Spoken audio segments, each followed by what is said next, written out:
Good afternoon, can you hear me? Good afternoon, everyone. Thank you for being with us here, virtually or personally. Translation receivers and adjust the language you like.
Good afternoon, everyone. I'll say my initial words in English, and then I will address the audience in Portuguese for the Brazilians today gathered here.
Now this is the time to speak English, and I'd like to pay deep thanks to the National, represented here by the Senior Vice President of the the Medical Part, and the name of the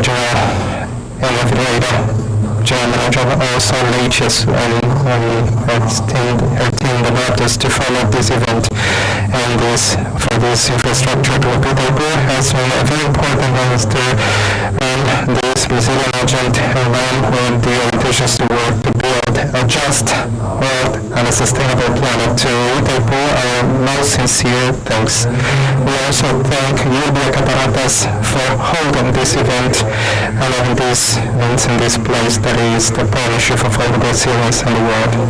I thank all the people, the CEOs, Michelangelo, and the lecturers of this event.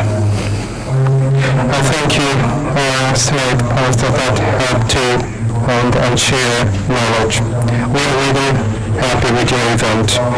Now, I will speak about the calendar and the schedule of our first panel. We're going to develop on the activity of the partnership program in Brazil.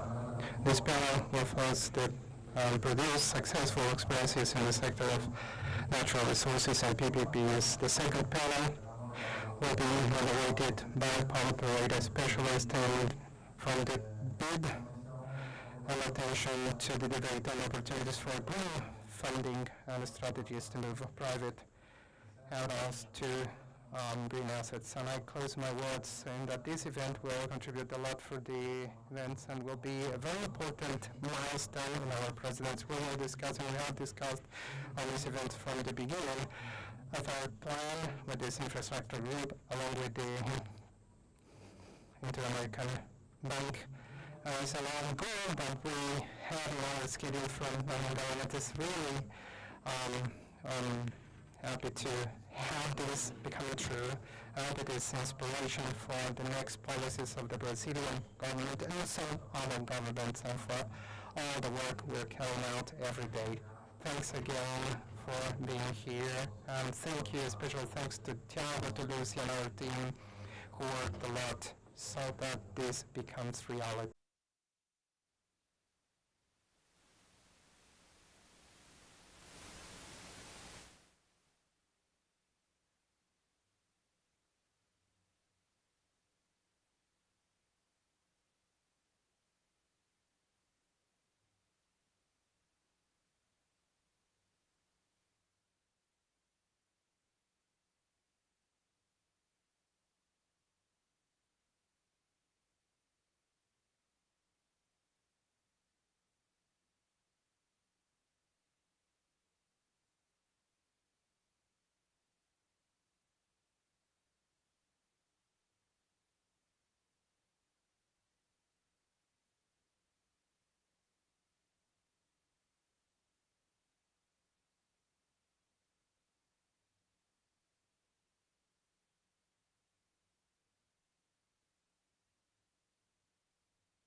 Good afternoon, ladies and gentlemen. I am speaking on behalf of the Brazilian General Director of Itaipu Binational, Dr. Eniover, who is with commitments with the President of Brazil and requested me to welcome you to this important debate as part of the G20 group. It is an honor to open this parallel event where we debated the sustainable development of the natural infrastructure. I'd like to start by highlighting we are in a symbolic place, and this is the Iguaçu National Park. It is a privilege to have you here in Foz do Iguaçu, not only a symbol with one of the 7 world's natural wonders, but also an example of sustainable development. I'd like to thank the Ministry of Finance and the Inter-American Development Bank for organizing this so important parallel and side event as part of the agenda of the 3rd meeting of the Infrastructure Working Group of the G20 group that Brazil supports. The topic of the G20 building a just world and a sustainable planet echoes in the mission and values of Itaipu. This event offers with a unique opportunity to discuss challenges and opportunities for funding natural infrastructure. It is a crucial time in order to explore how we can better integrate the practices of environmental conservation and the socioeconomic development with equity. Itaipu National, one of the biggest clean renewable energy producers in the world, is a live event that the diplomatic engineering beyond the building engineer for the construction of the dam turbines and the powerhouse. So this big international cooperation, this extraordinary international cooperation is an example of complete success. In the border between Paraguay and Brazil, our plant uses water resources shared by Brazil, Uruguay, Brazil, Paraguay, and Argentina, promoting the development in a sustainable and collaborative way.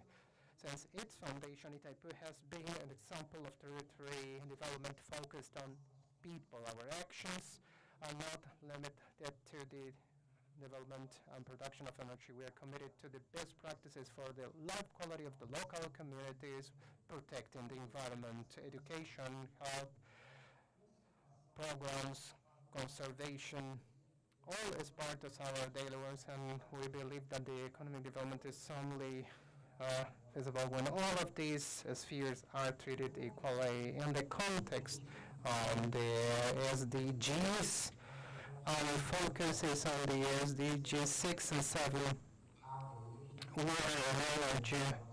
This is our raw material for our activity. Those activities cover all the SDGs, especially the number 9, resilient infrastructures and innovations. We implement actions in an integrated way from the reduction of poverty and the promotion of quality education to the protection life and the combat to the climate stress. Itaipu means development in the sustainable regional development for more sustainable, equitable, and fair societies. These actions in Brazil reach 390 municipalities in the state of Paraná, 35 municipalities in the state of Mato Grosso do Sul, where the waters are collected for the lake that feed the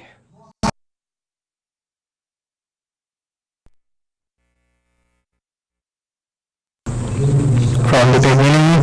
It was a need for the construction of another only for social security for its workers, and also a foundation that is the technological park. And these foundations we provide direct policies and cross-sectional reach. And as binational, we work in 2 countries. It is very important to discuss here the challenges and opportunities for the funding strategies. It is important to highlight that our contributions are for 3 of the main infrastructure group topics. First, concerning resilient infrastructure and climate change, Itaipu invests in different measures with the operation maintenance system combined with the hydrological regime and the coordination of the national operator that manages all the water and energy supply in Brazil to get the best out of all the water that gets to the lake. The investments and the upgrade and the conservation of more than 100,000 hectares of green hectares around the lake. We also cover water springs. We place biodigesters, photovoltaic, and this guaranteeing in the long term the supply of water and the energy security. It is important to highlight that the dam, Itaipu Binational,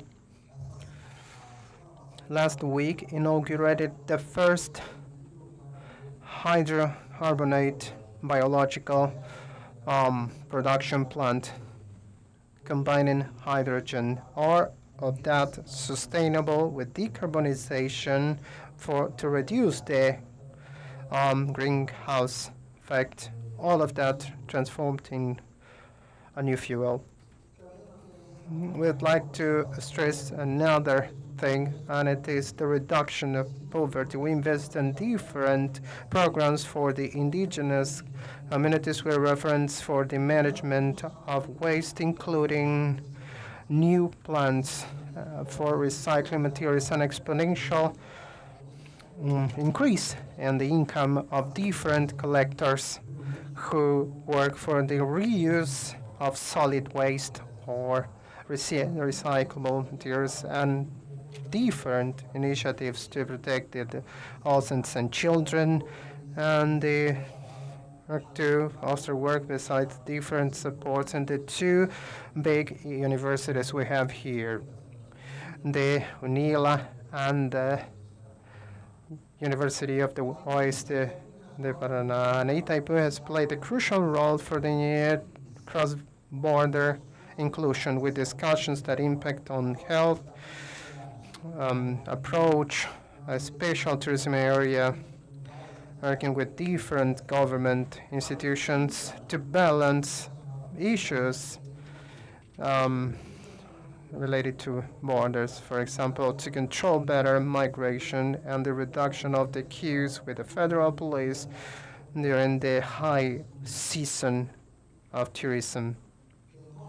Our challenge is to expand these initiatives, the good examples that we have with governance and big dam with technological knowledge to share with the rest of the world, but also to help in this cross-border process. So, to conclude, I'd like to add that we have a lot of knowledge and we'd like to share all these and to help and stress the importance of this event and the cooperation between private and public sectors, try to find innovative methods of funding.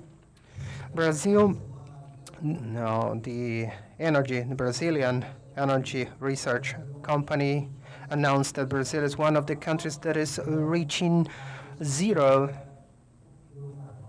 energy or electricity produced from coal. We're ahead in that with the most sustainable energy metrics in the planet. So we have something very important to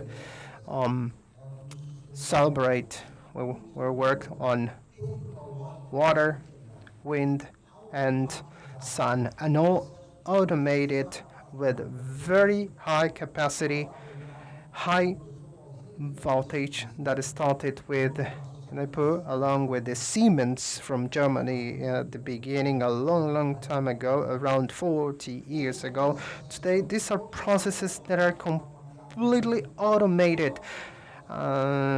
Just Roraima, that's automation. The rest of Brazilian states are automated with wind, solar, and the big dams. This is pride for us, and we hope this dialogue let us build a more equitable and fair world for all of you. I hope the discussions here are fruitful and successful, boosting us to a fairer society. Thank you.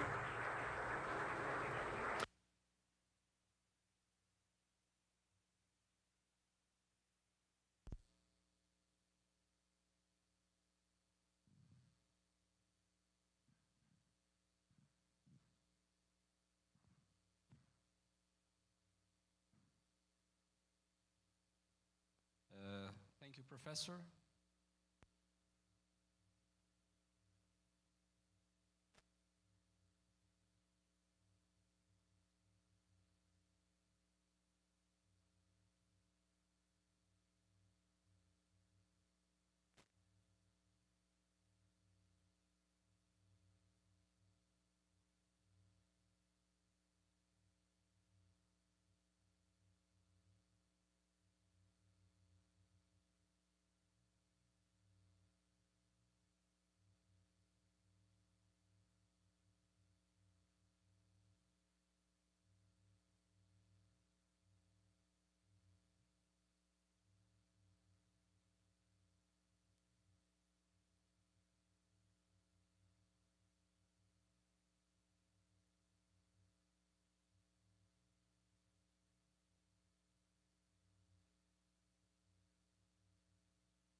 Good afternoon, Andre. Thanks for the presentation. I thank you for the invitation done by the G20 group and Andre Freitas, Antonio Freitas, Secretary of International Finance and Cooperation in the Ministry of Finance, Professor Colombo.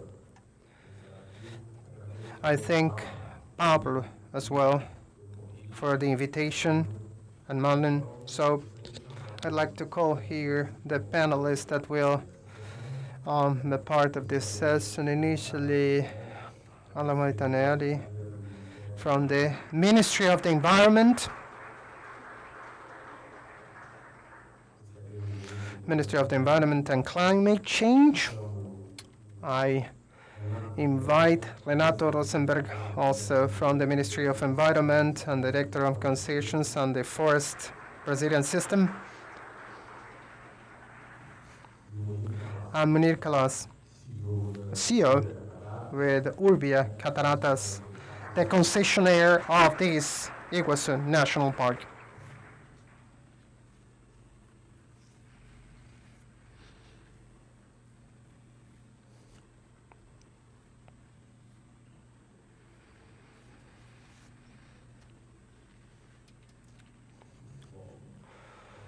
So, in this panel, we'll have the opportunity to discuss the natural infrastructure management models as drivers of private habitat mobilization. First, I'd like to explain what natural infrastructure means.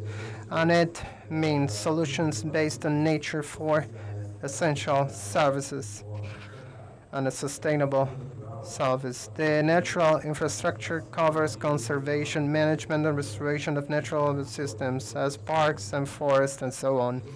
In this context, we have here the opportunity to discuss a bit and introduce how the public-private partnerships have helped for the management of the forest in Brazil and the national parks, being another option, so to say, that the institutions have to manage and conserve the environment. As you can see on the slide here that we placed, Brazil has 6 biomes. These 6 biomes cover around 486 million hectares of forest. So this partnership comes to be another tool to be used in order to preserve the environment. So in this context, we will start our discussion now. Before anything else, before starting, there's a short video prepared by and now available. So we will play it so that you can have a glimpse of our park. Iguaçu National Park.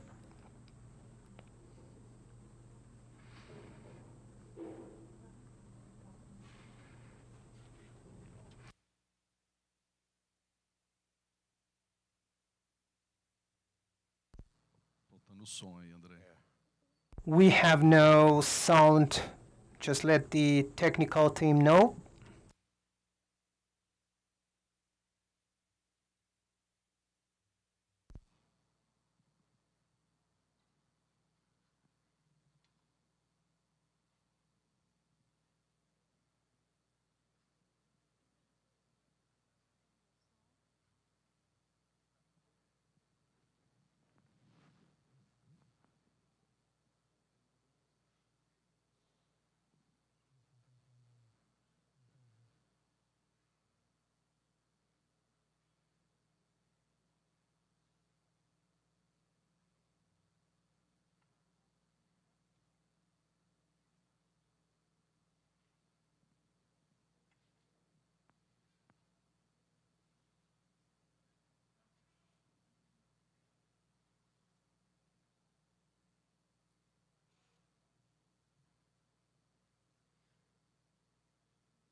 Unfortunately, we had a little issue with the audio, but let's continue. In fact, these images speak for themselves. So let's start with this round table, and then the first, Carla Antonevi. I think in this environment and the discussion on private-public partnerships to help the conservation of the environment, I'd like you to share a bit on the ECME view experiences when it comes to the management of natural parks and preserve the environment and the role of these partnerships, especially for the support on the visitation activities. Okay, thank you, Andre, and thanks for the organization of this meeting. It is a pleasure to be with you and share a bit of our work. As Andre said, my name is Carla Antonevi, and I'm a civil servant, and I work in a public institution, the Chico Mendes Institute, with Environment Ministry. And the first highlight here is to welcome you all again. And you are now inside the Iguaçu National Park. And the management of this national park is public, is federal, and a partnership with the Munich, the Urbia Cataratas manager. And you can be with the team, okay, of the park. Please stand up. I'd like you to know those who work here every day. These people work here every day.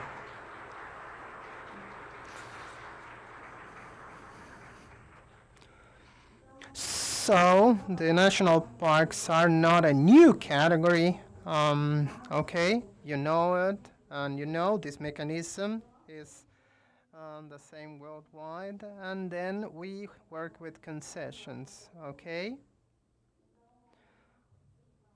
I have to play the slides, okay.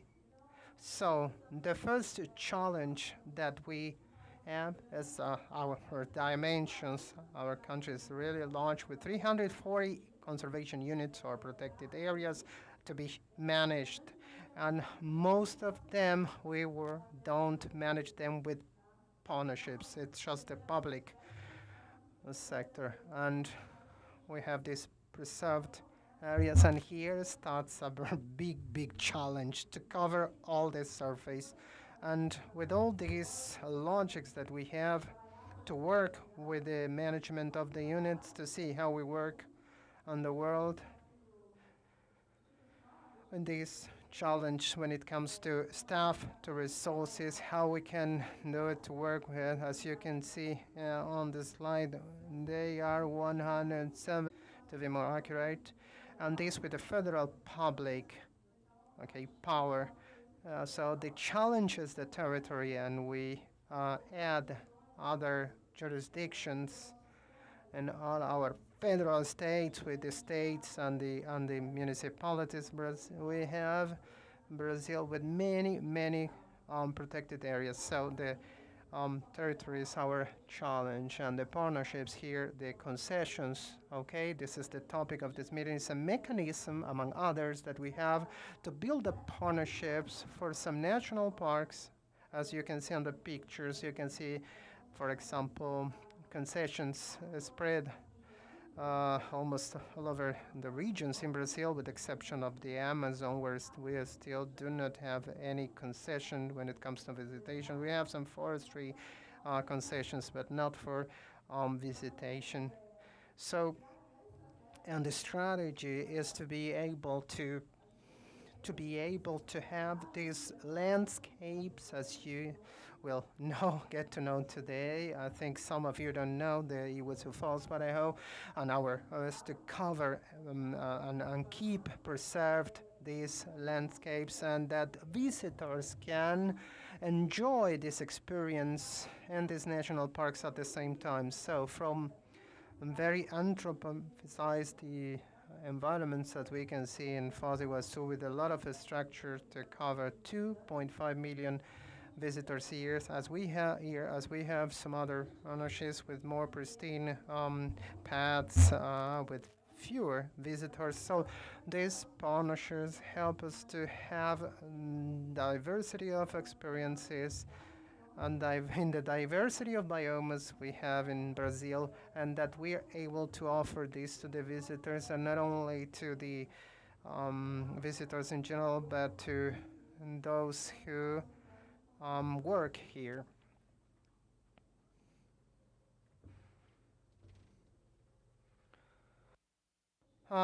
This is my answer. Let's move to the next questions.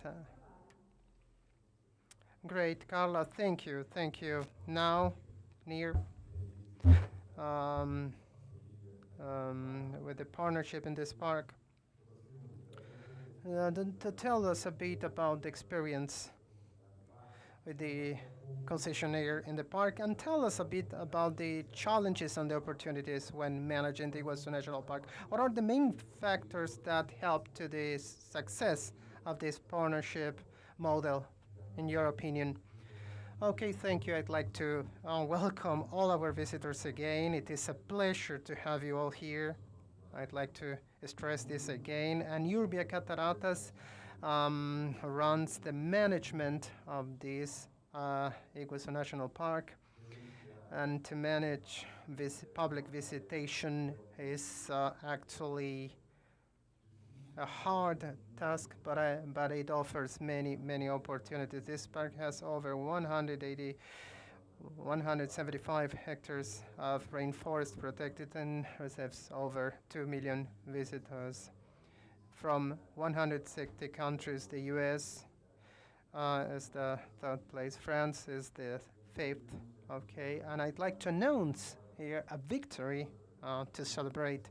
Okay, in this public-private partnership, that is Trip Advisor now acknowledging us as of the best attraction in Brazil and South America. So it is great, a motive of pride for all of us Brazilians and Argentinians, and I think it is fruit of our work developed by our concessionaire, and we are in the 21st place in the world, and then we have the Taj Mahal from India ahead of us. So, for example, the challenge, I think, it's always to preserve, to balance the use and the conservation. This will be always the great challenge, I think.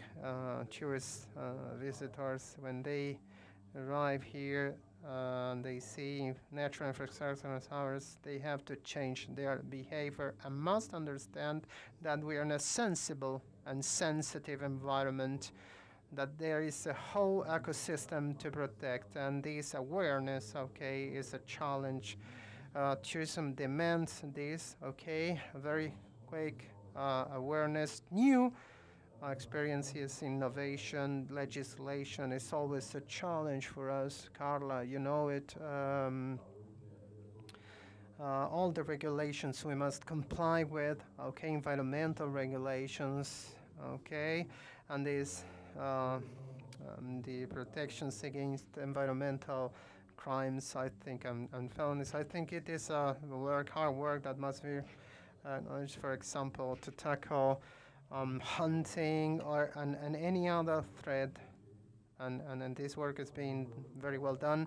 And speaking about opportunities, I think the public-private partnership is an example of these opportunities. I think private sector leaves its legacy to make quick decisions, bringing new experiences, and then the bad things, which is to manage and the delivers and the visitors' experiences, as I said, to be acknowledged. Just like, for example, the TripAdvisor, to know just 1% of Brazilians get, okay, this acknowledgement, and we are as the first in Brazil and in South America by TripAdvisor. This is a lot of acknowledgement about our hard work, and then the development of the tourism. Not only looking to Iguaçu, my chief Ulysses tells us that we need to look at the whole park, okay, the development. It's very important for the communities around. We're speaking about implementing almost 100 kilometers of trails, okay? Two new important activities. For example, the banana tree, okay, trail, and many other things around the park. I think this is the summary. The private-public partnership is really an example of what can work well. This was the first concession, 1991. We are in the second concession. Okay, Urbia Cataratas, the company I represent here, is the materialization of a partnership that worked right, okay, in Brazil. Thank you for the experiences. I think it is important to acknowledge the initial risks that our contract will leave these challenges. So, Renato, here on behalf of the Forestry Brazilian Service, could you tell us something in general about the concessions that you also run? We've been working for some time now with this concession, especially the role to promote the sustainable forestry activity for Brazil. As you've been working in this regard. Thank you, Andrea. First, I'd like to thank for the invitation and the opportunity, okay, to help here in this infrastructure group. How is the sound of my microphone? The forestry service, its main innovation is to find economic tools to keep the forest. Okay, so the first instrument that was developed over time were the forestry concessions. And these forestry concessions, we survey economically and technically to then do an audit, an open bid, and let exploit forest resources by the private sector in certain spots. It was done in a very sustainable way, a very surgical way, so to name it. For you to have an idea, the Forestry Service allows to exploit from 3 to 5 individuals by hectare. Okay, and a hectare is almost a football pitch every 30 years in the Amazon. So very, very surgical exploitation, and the income from this exploitation guarantees the conservation of the area as a whole. So our main mission is conservate. This is why the Brazilian forestry system is in the Ministry of Environment, just like in the ICMView Institute. Today, we have 23 contracts signed. The first contract, 15 years, summing over 1 million hectares in the area of the Amazon. We operate in the states of Pará, Amazon, Rondônia, and Amapá, and our goal is to get in the years to come to 5 million hectares. Parallelly, in the management of these contracts, we monitor and we developed a custody chain, a timber custody chain system, and with the QR code we can check the origin of the wood and the legality of the. We monitor these projects using satellite imaging, LiDAR, which is the radar systems, and we also monitor on site in such a way that all the impact surveys and assessments from us and third parties show that the concessionaire areas are very better conserved than others. And this is what I had to tell. Thank you for your ideas, and it is clear the importance for these two institutions, the partnerships, the public-private partnerships, to manage and preserve the environment. And this project the contracts signed and are structured.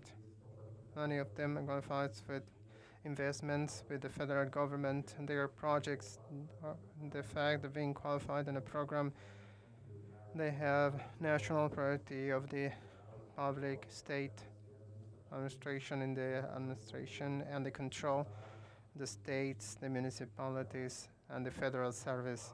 The fact that they are qualified doesn't isn't against the attributions of the public institutions in order to help them in these projects that are being managed in the PPP and being implemented. To what you said, I think here the main lessons learned were explained. And your experience trying to bring the private sector to show the advantages of this partnership. How does this work? This way to try to show what are the benefits to do this partnership, despite visitation with the support and as the management of the conservation units with the Semivio Institute and private and public together to support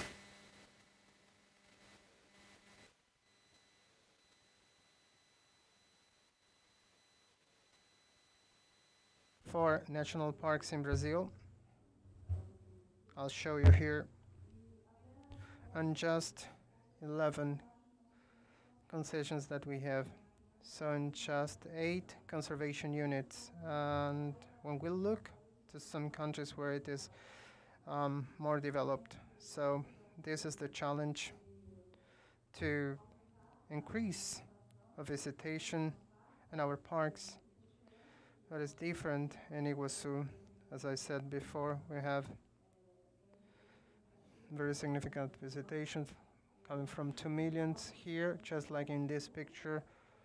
We have Tijuca in Rio de Janeiro with over 2.5 million visitors for this area in particular, but over 4 million in general. So it is easier here to be able to capture a partner that'd like to join us in this management, okay, in this visitation management with benefits like this in the picture, as we have this building that was renovated from the and by the concession, a historical building, and it is very important for us to have these assets well preserved, and in this case we can have the support from our partners.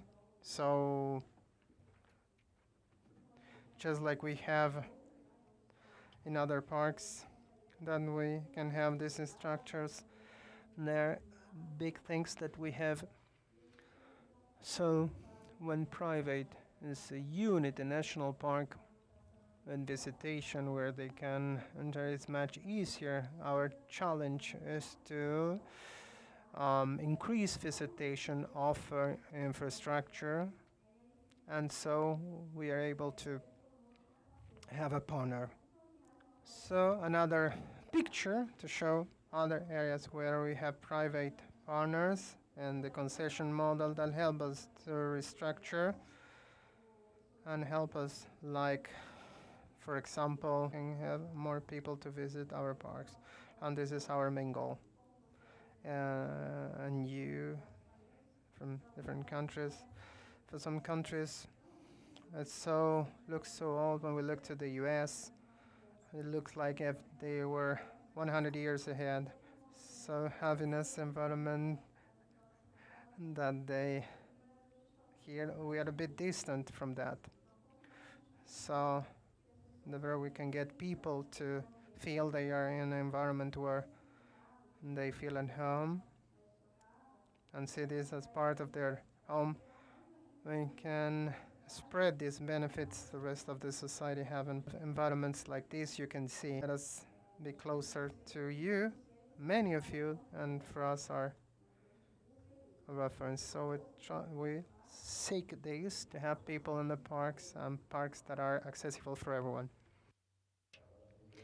The main challenge is actually in these parks in which we have still a deficiency in visitation. It's not very expressive, and the partnerships are based especially on the average ticket and the entrances, and this partnership projects and the partnerships with BID and BNDES, where we don't have this partnership.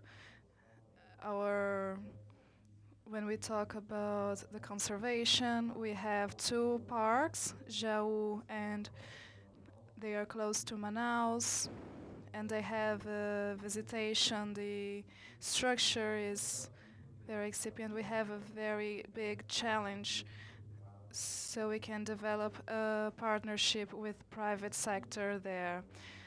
Following through, if you can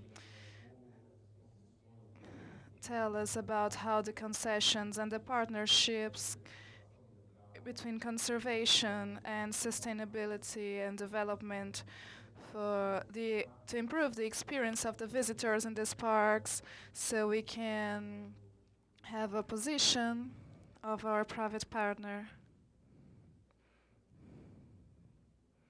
Thank you.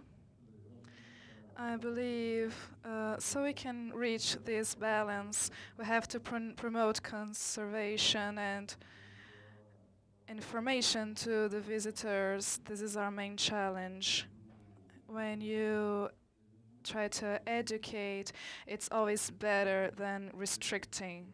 When you restrict, you remove the opportunity. When you educate, you reach more advantages to the visitors when they understand that it's possible to change the behavior through. We have to have investments in other ways too. This is what we are doing here.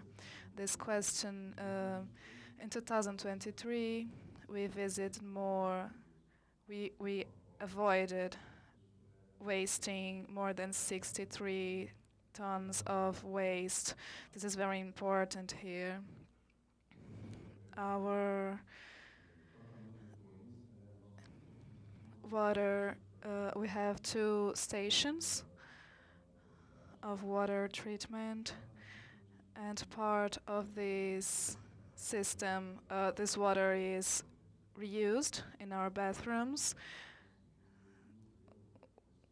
We try to take care of our assets the best we can. These environmental actions and the impacts in the community are very relevant. 70% of our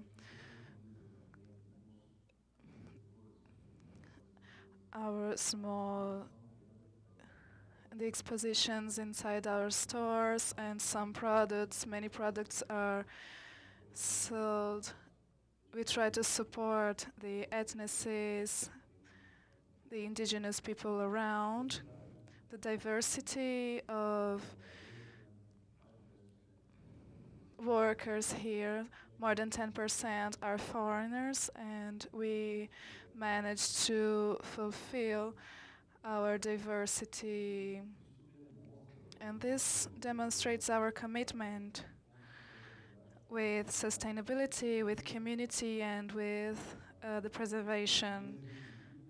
And it is an example of how the sustainable development can be used along with the increase of the average ticket, and they are very important. It brings us balance in the use, the adequate use and sustainability to our business.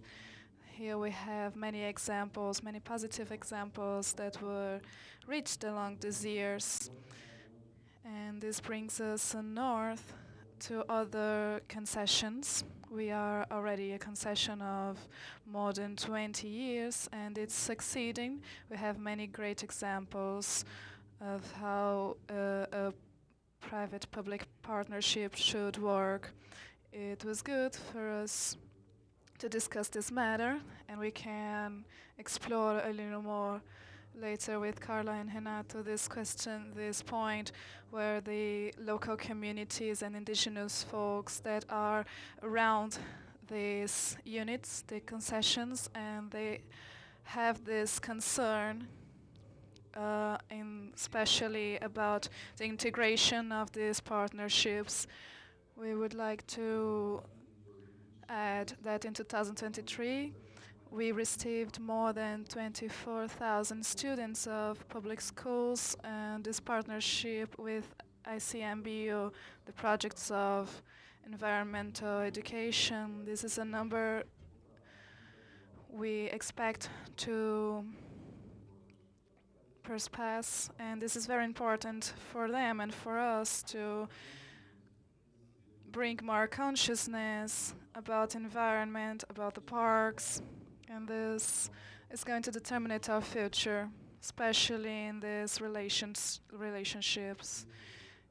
We have to create a culture of education, as you mentioned in early. We have to enjoy this culture of visiting the units, the parks, and having them as a familiar activity, and constantly, not only for tourism on vacations. Sometimes you have a conservation unit close by and you don't go to that area, and it is a possibility that you have to consider. Could you explain this question of USB, how you can guarantee the implementation with for our financial interest in and the question of the forests. Once more, our florestal service in Brazil, it's our focus is conservation. How can we balance the financial interests and the forest concessions? First of all, we establish many restrictions. I talked about it earlier. We have 3 to 5 trees per hectare every 30 years, but beyond these restrictions, we have the APPs, the permanent protection, and explore certain species of trees, some areas inside. The jump in technology we had in this area was very expressive. We have fewer workers. We have this contract, this partnership with a satellite company. We can obtain satellite images, and every 15 years we have these reports. It's more automized now, and it's authorized. And if there are any divergences between the predicted and what is happening in the places where we try to control the degradation, we have this control. Another point I would like to talk about to balance our interests, economic interests, and the development, our carbon footprint. What's the great advantage in these projects? We have to align the interests between the private and to lessen the degradation of the forest. The more you can prevent this, the more carbon credit it's going to generate for them. And this possibility to include the carbon footprint in these projects is to manage the restoration process to avoid the further degradation of the areas. Our colleagues of ICMBio informed us that there are almost 2,000 hectares of forest degraded, and we have studying and conducting even law studies to repair that. And the main source of investment in these projects is the carbon market. We are going to launch our very first project of restoration in Rondônia, in Floresta Nacional de Bom Futuro, and we will open our technical and economical studies next month to begin the public with investors, and we're having this meeting in São Paulo, in Porto Velho, with the local communities and the interested people and indigenous communities that inhabited this region. I will extend a little so we can remember that we cannot have concessions in traditional and indigenous communities. We only work where there are no populations acknowledged. This is very important to highlight. It's so we have more knowledge of how this works, especially in the forests, in these partnerships. It's very clear our challenge for ICMB in the matter of the parks and the visitations, and the challenge is to bring more visitors and the models that we have to develop to bring up more of this kind of partnerships and this new way of acting, this new way of working with the degraded areas, especially bringing the carbon credit as an asset. And we have this point we have to explore is the carbon credit market. From the 5th to the 7th year is to demand from the partner, the private partner, to invest, and they won't have a comeback at first, but it will be a way to bring more private partners to this challenge. And considering the volume of the areas that are available to work this way, it will work just fine, because the capacity and the possibilities to bring more restoration to these areas. Carla, could you please bring up to us some of your experience of how these concessions can be structured to the conservation of the units of the parks and to bring investments from the private sector, especially in the parks where you have a low volume of visitors, so we can bring them to be more interesting to the private sector.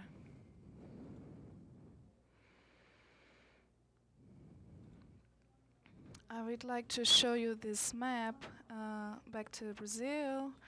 We have today 48 units of conservation, not only national parks, but other kinds, where we have different types of partnerships that goes beyond the concessions, and we depend on how the investment of the private sector comes from this place where the public structuration of the deals and these parks where we can have these contracts is a challenge on how can we multiply the number of contracts and the other models that can be applied in legislation, and especially involving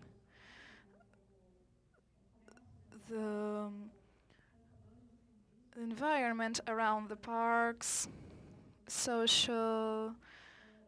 the society that lives around there. These models helps us to manage to structure these units and offer better services to the visitors. It's interesting, these other models do not demand a structuration very robust, and the contracts we have, for example, in Amazon, I show you in this map. We already have some units where we already have this kind of partnership, and it's possible to apply in other countries. This model we have is extending and developing. They help us to improve and to reach our goals, to offer our visitors and the population around a better structure in our units, and therefore manage to get more visitors and a sensation of belonging. That is something we reach out to offer in our parks. And the carbon market, when we have this concession that's not in forest, we're still managing to put together. And in a few years, when our government manages to have an institution so we can work in these parks where we have this visitation of which is the majority in Brazil. We have fewer parks where we have this very big influx of visitors. This our main model are units where we have fewer visitors per year, and Iguaçu that you are getting to know today is not the average. It is our main national park. We have this great landscape, the waterfalls that brings visitors from all around the world. But for the parks that don't have this kind of landscape, this amusement that's not very interesting, let's say, we have to manage to have a better structure to the visitors so they, and I hope you come back soon. We have to bring this to them as well. I think we are on a way.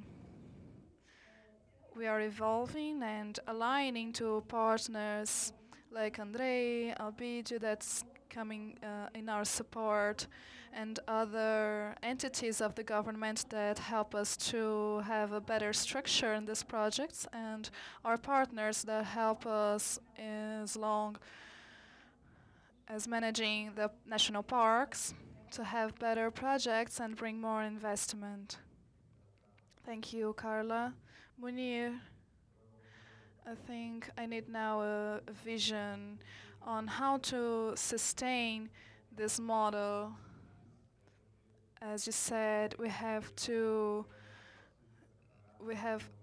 falls, we have this natural beauty here, and there is always a necessity to invest on the attraction and to innovate the time of the contract. Could you give us some vision about the challenges to maintain the park very always attractive to the visitors? The sustainable tourism is crucial, and the function of the financing and the management and the conservation. We have this as example. I have 3 examples. The concession, the partnership, public and private partnership.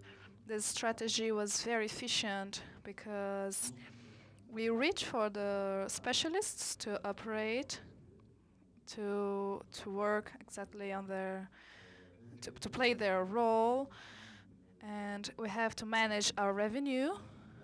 This activity that brings revenue, it's very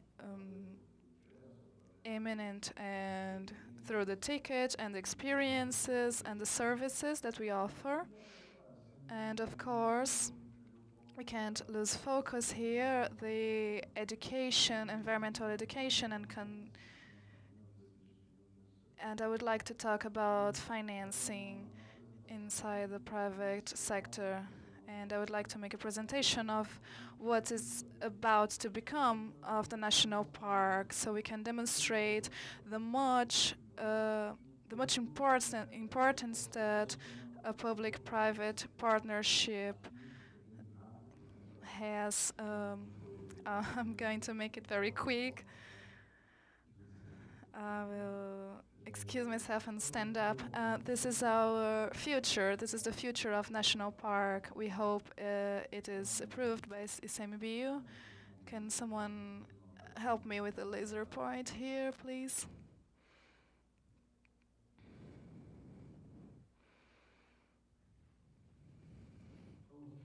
Here we have our idea, our constructions of low impact to ease the circulation of people, our new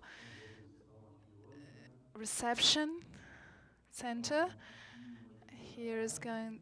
We have a garage, our area of boarding, our space, center of events. We have inspired ourselves in other places around the world and very integrated, very green. The elevators that bring accessibility to the visitors, auditorium, so we can promote cultural events. These images of our remodeling of the center. We have this icon. It was the first power plant of the region. It's a very beautiful project of remodeling of the power plant. I'm going to make it very quick. We have this new trail. Today we start our trail here, and we're planning to start a trail in another place. And we have the first view here, and then an advantage is going to be that it's going to be very accessible to the uplifts. And we'll have new points of view, more easy to access.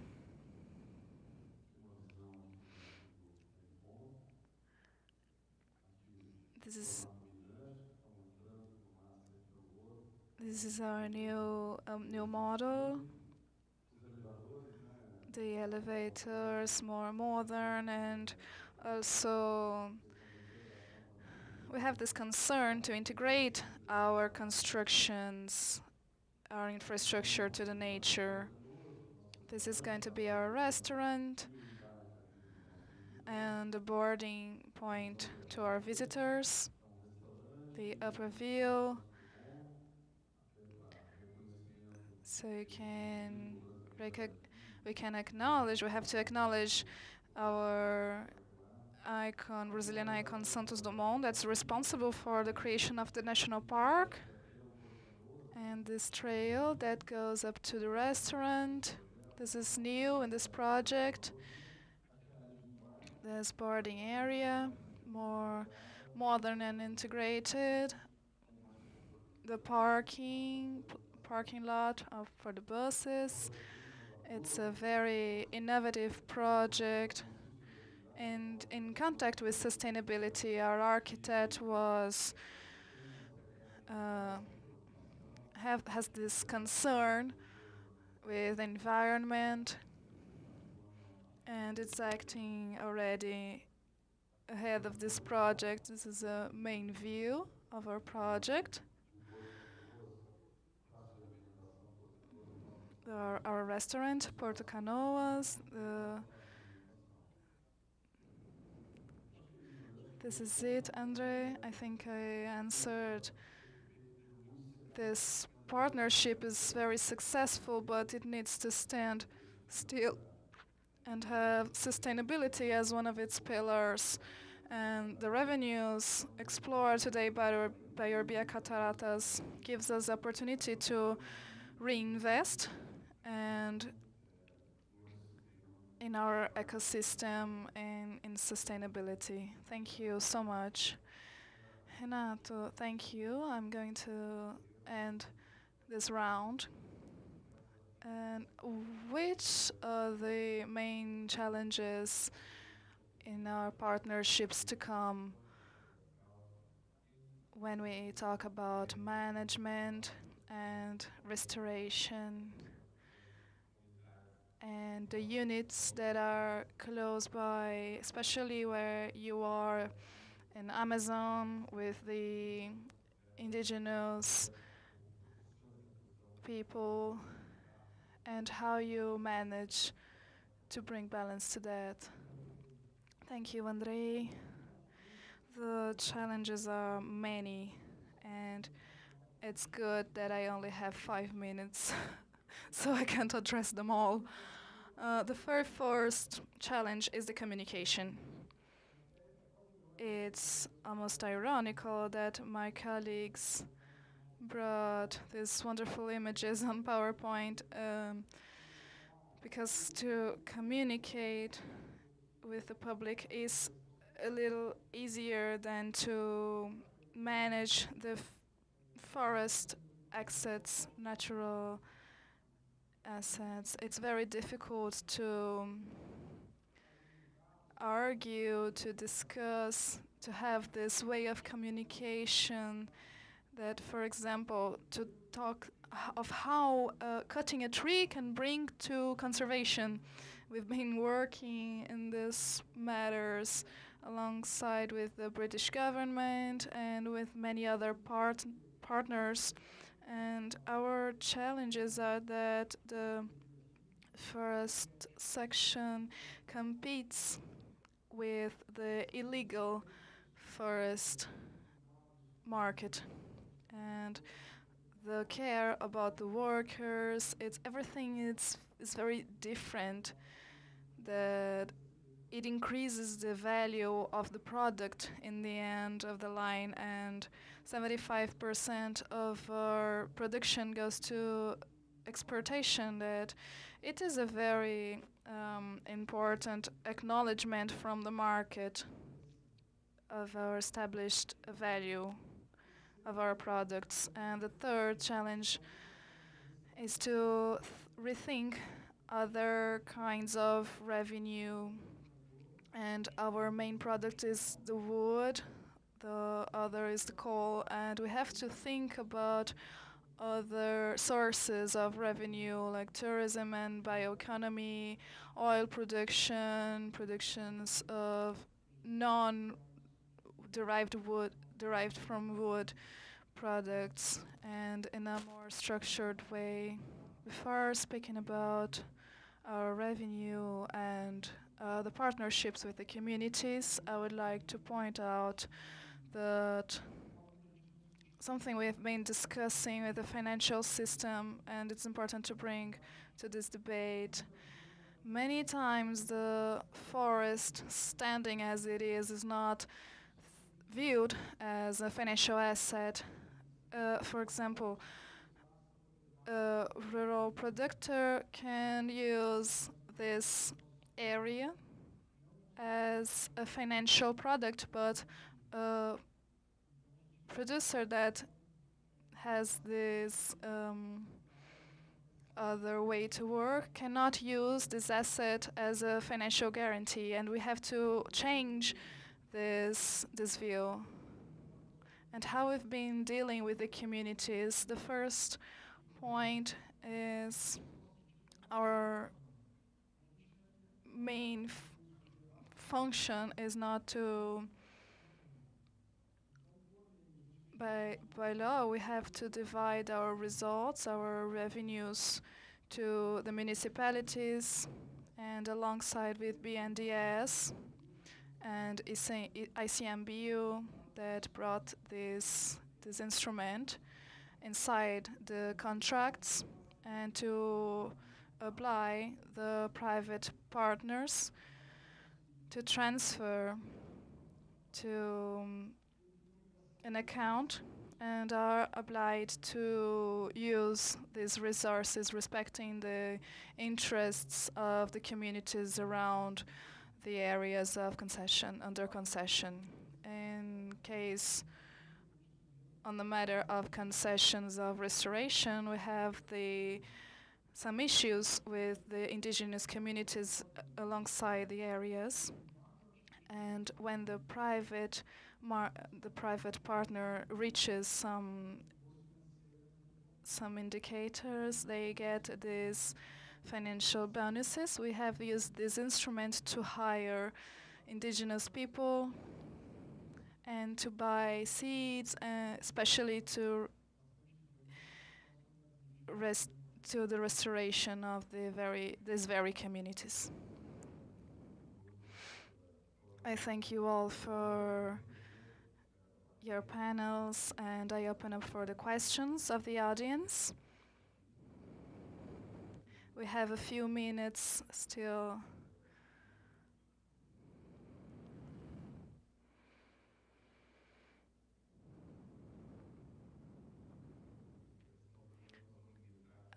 I will have to limit this focus on restoration, but what I see from afar is that the interest is still on the Amazon for 3 reasons: the carbon stock per hectare, the price of the land that is much bigger, and the Amazon has this image, this name, international.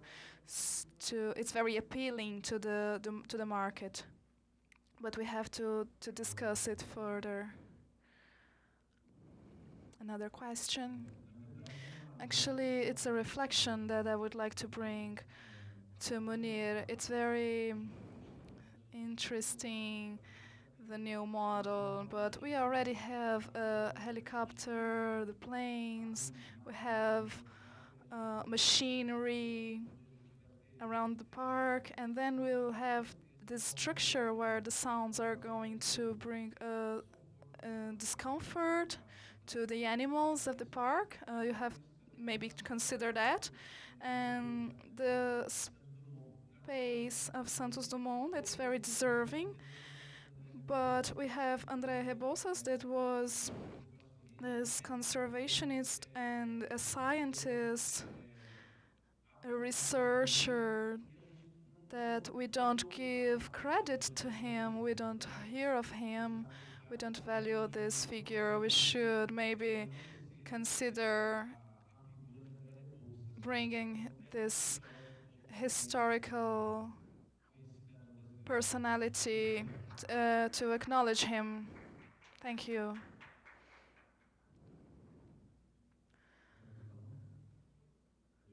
Edilson, well put. This project has its name, but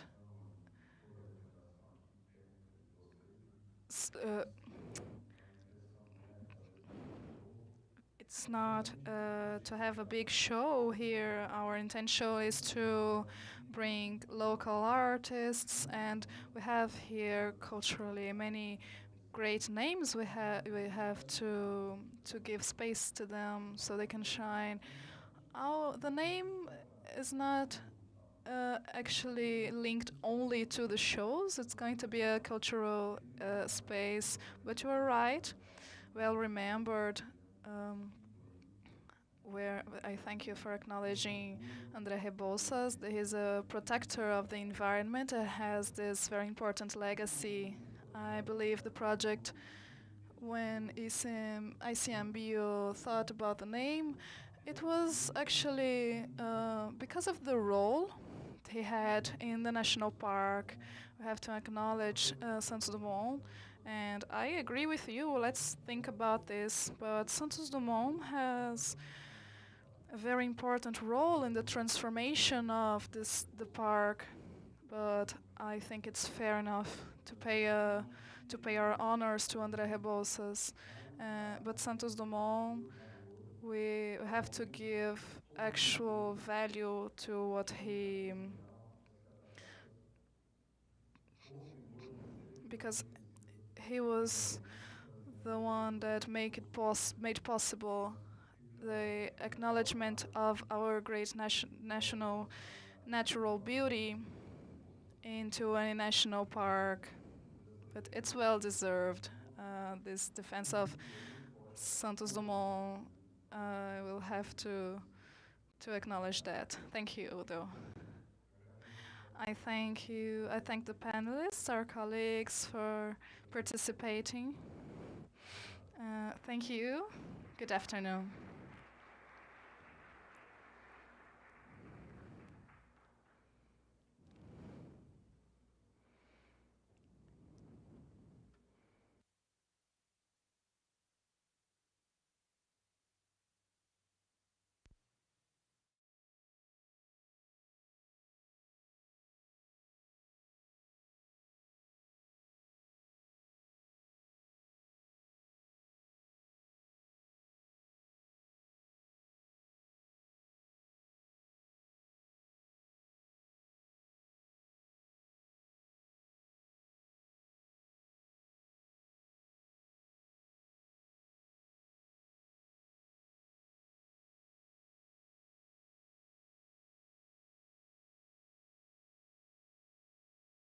Carla, Renato, and Munir, thank you.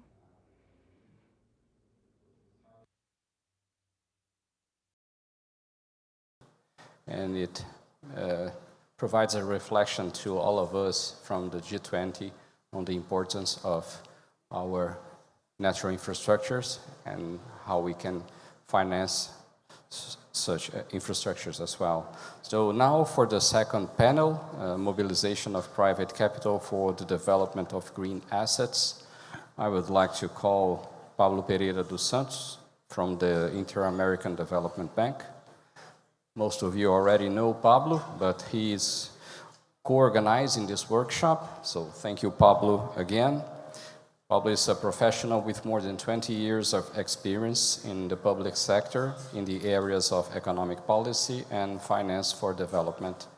He is currently principal specialist for PPPs at the Inter-American Development Bank, where he leads projects in various sectors with a focus on sustainable infrastructure.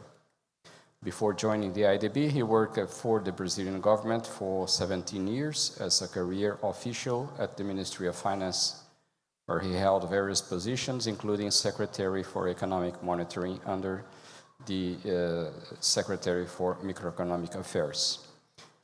So, Pablo, thank you very much, and the floor is yours. Thank you. This panel it's going to be done in English. Esse painel vai ser em inglês. Eu peço licença aos meus compatriotas. So I'll call to the stage Ana Lucy Grizzi from Ernst Young. Ana Lucy is Latin Sustainability and Climate Change Deputy Leader at EY. I call Luciene Machado, Managing Deputy Director of the BNDES, the Brazilian National Development Bank.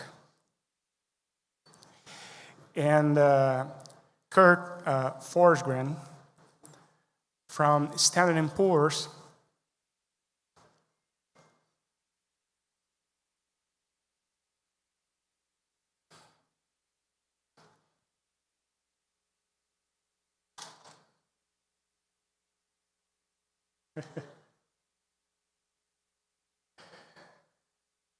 Thank you very much for being here. Before starting, I just would like to relate the discussion we're going to have to the previous panel. So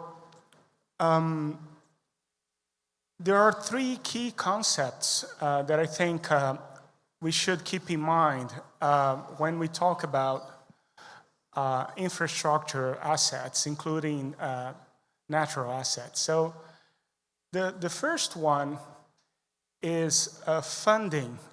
And the problem I have with this concept here in Brazil and in other places in Latin America is that it translates to Portuguese as financing, but it's not to be confused with financing from a bank. Funding is essentially where the money is coming from. to pay for the maintenance and investments required for a particular infrastructure. In the previous panel, there was an interesting discussion in the natural assets landscape on how to raise funding.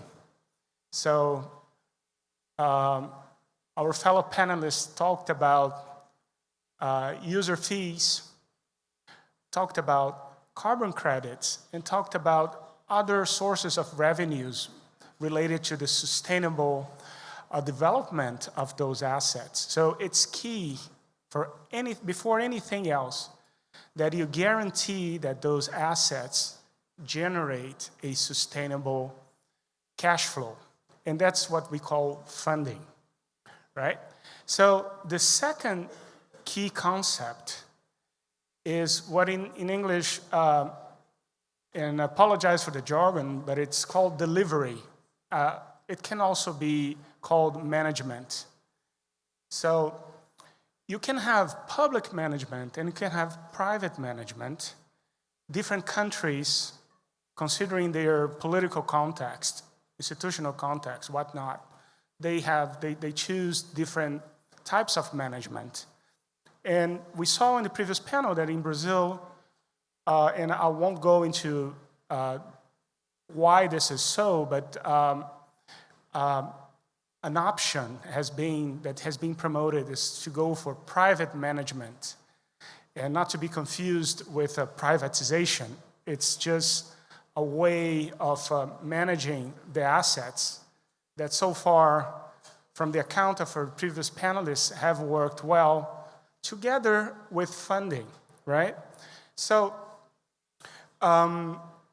in terms of, and why people understand that in some contexts, private management is welcome. So the guy who's sitting on this chair before me, the CEO of Urbia, the company that manages this very park, talked about efficiency in management. And depending on the institutional legal context, and in the case of Brazil in particular, when an asset is managed by a public entity, the regulations, especially procurement regulations, make decisions very slow, and this brings in inefficiencies. So when you bring in the private sector, there is a perception that the asset can be managed more efficiently. And lastly, and now I go to this panel, then comes financing. Now a bank steps in, or a capital market investor steps in to finance because you need funds to develop the assets, to maintain the assets, but financing won't happen unless you have an efficient management and a stable source of funding. So what was discussed in the previous panel comes before financing, and in many discussions, people talk about financing first with a hope that never materializes, that if you flood banks with money and offer those loans, things will happen. They won't unless these loans can be paid back. So I will turn to Analu and start with a topic that it's your area of expertise, which is governance. People tend to forget that governance is essential, right? It's the rules, compliance rules that are behind the management of assets, both on the public side and the private sector side. Can you just brief us on the governance side of natural assets?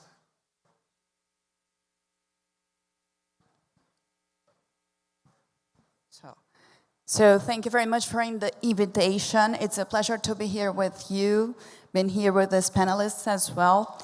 So when it comes to governance, in the context that we are discussing here, environmental, climate, and social governance, why is it so needed, and what is the difference that we'll see when it is applied?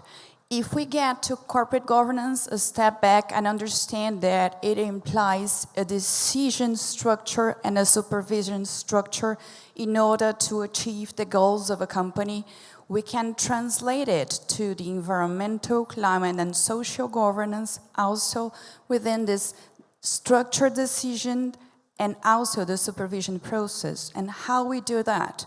When we understand what are the material matters to each businesses. So when we are talking about natural infrastructure, what are the environmental material matters that I have to understand so that I can assess and manage correctly, then to report to the market and to ensure the cash flow. Likewise for climate matters and for social matters. We are talking here about embedding the environmental, climate, and social matters that are material to a business into the risk perspective. So I'll be upgrading a business corporate risk management system. It will understand how to bring in environmental, climate, social matters within the system, as well as I'll be getting the material matters and also be embedding them within the strategic planning. So it makes all the difference, especially when we are upgrading infrastructure to natural infrastructure here, Pablo. That's our aim. We are talking about green financing. So if we also learn with the World Economic Forum, we have 8 principles that were published in 2019 for climate governance.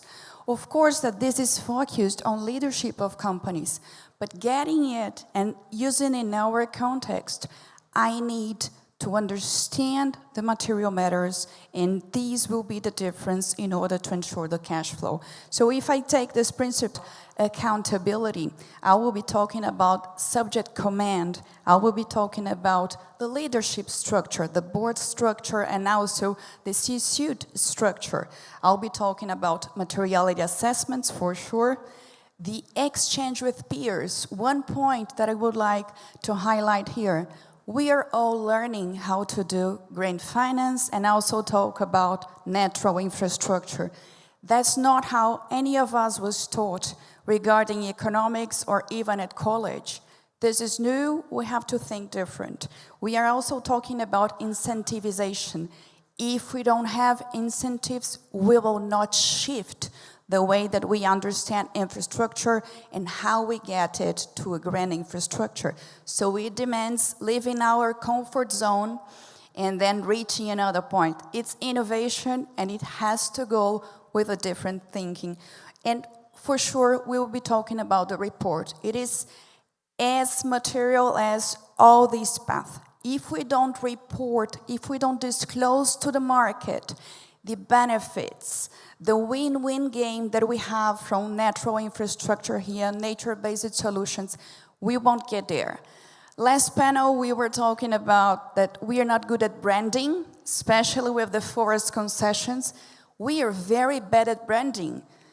In Brazil especially, we need to learn, first of all, how to talk about this natural capital that we have, and second, we need to back our decisions. So when we are talking about here the ESG governance or the interplay that we have with this sustainability governance within the cash flow, the finance, in a private perspective, we will have to work with this change in behaviors and understanding of the matters, and also ensure that we'll also have value generation.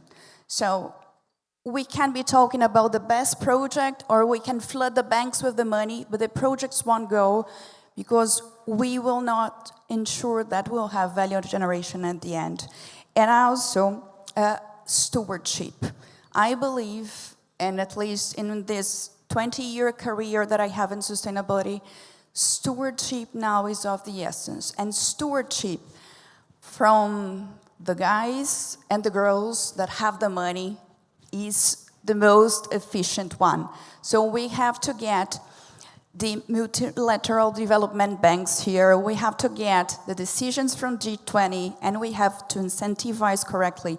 If we want to have a carbon market in Brazil, we have to have a regulation for that.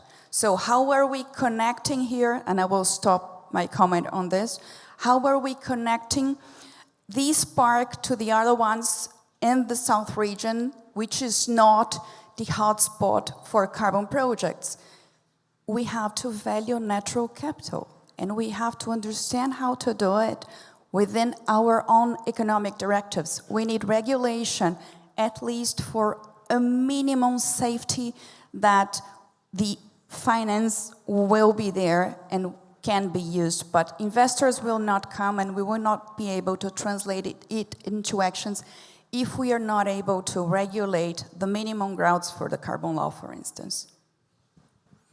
Thank you. Kurt, if you don't mind, I will jump to Luciene, and then I'll end the first round with you. So, Luciene, BNDES is the largest financier of green assets in Brazil and possibly in Latin America. And I believe even this very park has been financed by BNDES, for the Iguaçu Park. So can you give us like a broad overview?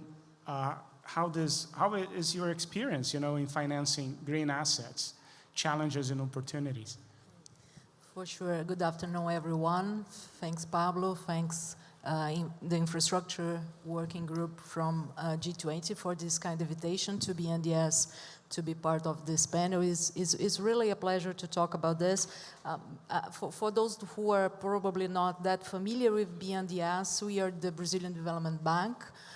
We are a 72-year-old institution, recently celebrated last week. And probably as far as our very first beginning, we've been dedicated to infrastructure and put some financier guys into it. Otherwise, all the efforts that we've been doing into preparing best projects and then engaging with the correct stakeholders, such as the Brazilian Forestry Service or the Institute of Biodiversity, Chico Mendes in Brazil, wouldn't be really enough to make all those natural-based solutions really feasible in a concrete way. We feel that having those very powerful concrete examples, such as Iguaçu Park here is an iconic asset from every other angle that we see it, we feel that all the results, all the deliveries in the terms that Pablo has chosen, available for everyone to understand, it really turns out to be this public-private partnership in very concrete way and helps us in order to put this selling speech, I think, quite naturally or more easily to the financial guys. And it is very, very important for the challenges that the country is facing. Renato has just mentioned in the last panel, for instance, the challenge of reforestation. Challenge of reforestation will require lots of billions of US dollars in terms of total investment needed. And for sure, it is not a task for only one bank or some multilaterals or the market. It will be a task for everyone that could be really involved and motivated for this kind of cause.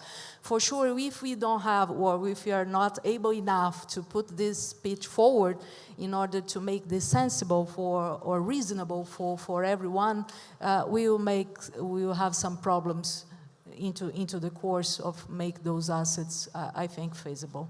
So from our point of view, these days is really to manage all the roles that are required from us as a development bank, such as being a good partner in terms of the preparation of the projects, not only towards the federal level, but also to the subnationals, because all the things that we learn here from the federal level, you could imagine that municipalities and the states in Brazil face the same way or even harder because they are not that structured.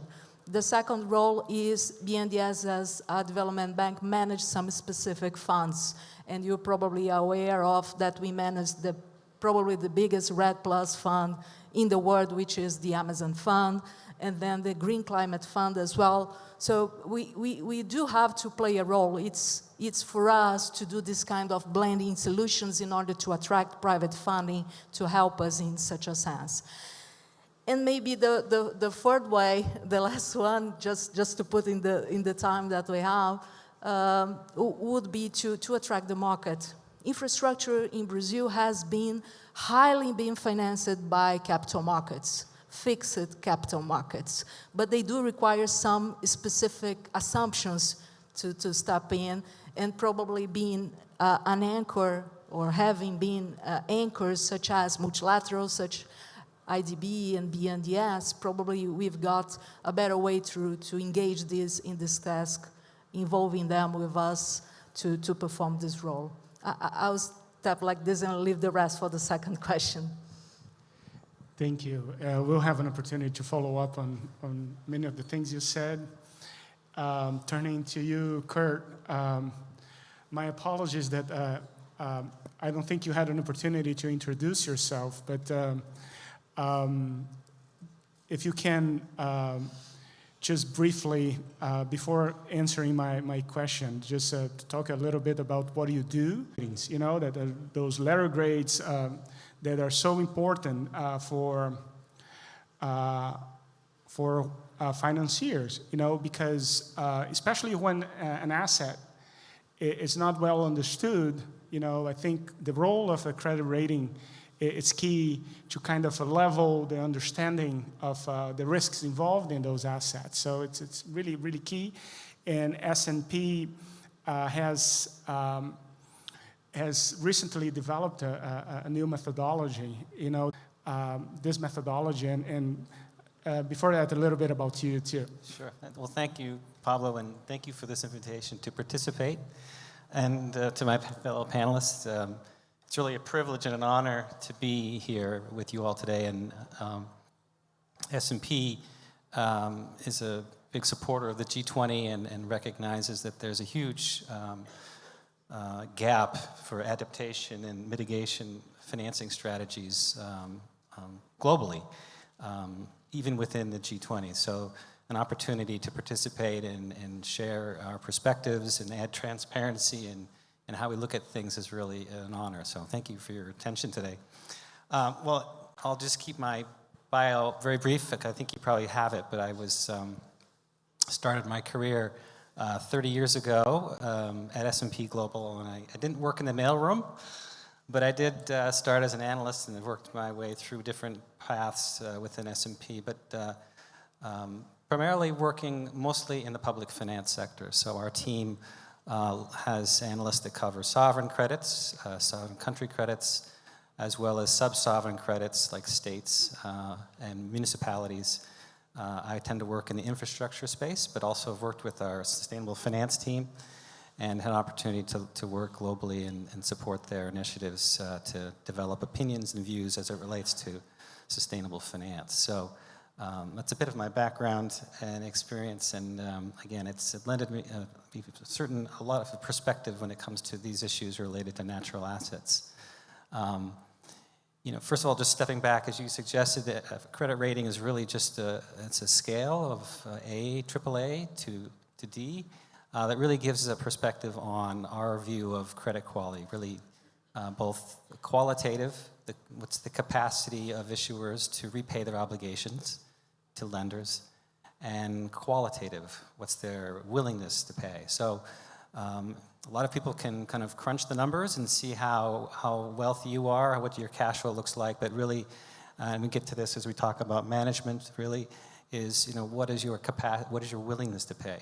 How is that measured, and how do we gauge that? So when it comes to natural assets, we look at them very similar to any type of asset. It doesn't really kind of matter really what the asset is, but we're looking at that repayment stream, as Pablo said. What does the cash flow look like? And what are the risks to that cash flow? And in particular, natural assets could be financed in many different ways.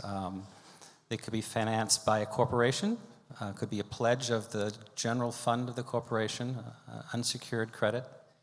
It could be evaluated as a bundled asset. So in structured finance, you can take many assets, put them together, and look at the cash flows generated by those assets. And they can be looked at as a project finance. So we have lots of PPPs that we rate globally. Those are special purpose entities. They have a cash flow. They have a finite life associated with their project, and they can be evaluated on that basis alone, looking at, again, at the cash flows. And then finally, in the public sector, we can also have, in a not-for-profit format, the ability to finance things both looking at the general government as a credit, so a local government or a regional government or a national government.